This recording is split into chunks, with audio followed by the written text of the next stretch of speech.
सम्भाषणसन्देशसंस्कृतमासपत्रिकायां प्रकाशितानां बालकथानां ध्वनिप्रसारणम् इदं बालमोदिनी इति। एकदा देवर्षि नारदः भगवन्तं श्रीकृष्णं पृष्टवान्, भगवन्, सदैव भवान् राधे राधे इति किमर्थं जपति? किम् अन्याः महाराज्ञः भवतः प्रियाः न? इति। इदं श्रुत्वा श्रीकृष्णः शिरशूलस्य अभिनयं कुर्वन् द्वाभ्यां हस्ताभ्यां शिरः निगृह्य बलवतीं वेदनां प्रकटितवान्।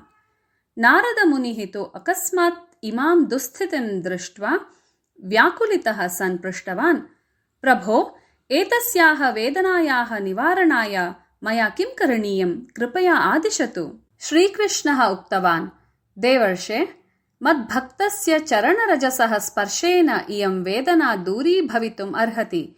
यदि कुतश्चित् तत् आनेतुं शक्येत तर्हि आनीयतां तावत्। प्रभो, अलं चिन्तया, अहम् अविलम्बेन एव आनेष्यामि इति कथयित्वा नारदः रुक्मिणीम् उपेत्य तां तच्चरणरजः याचितवान्। परन्तु रुक्मिणी सखेदम् उक्तवती, देवर्षे, एतेन तु अहं नरके निपतेयम्, अतः नैव ददामि इति। नारदः पुनः सत्यभामाम् अन्याः महाराज्ञीः चापि उपेत्य भगवतः श्रीकृष्णस्य शिरोवेदनां निवारयितुं चरणरजः याचितवान्। परन्तु सर्वतः अपि निराकरणरूपम् उत्तरम् एव प्राप्तम्। अन्ते सः राधायाः समीपं गत्वा श्रीकृष्णस्य शिरोवेदनायाः विनाशाय चरणरजः प्रदीयताम् इति अवदत्। सपदि एव राधा तद्दत्त्वा कथितवती, आर्य, भवता महान् विलम्बः कृतः अत्र आगमने। अधुना त्वरितम् एव गत्वा अर्पयतु इदं मम प्राणप्रियाय। यदि अनेन मम स्वामी स्वस्थः भवेत् तर्हि अहं धन्या स्याम्। स्वामिनः स्वास्थाय मम घोरनरके अपि निपातः भवेत् नाम।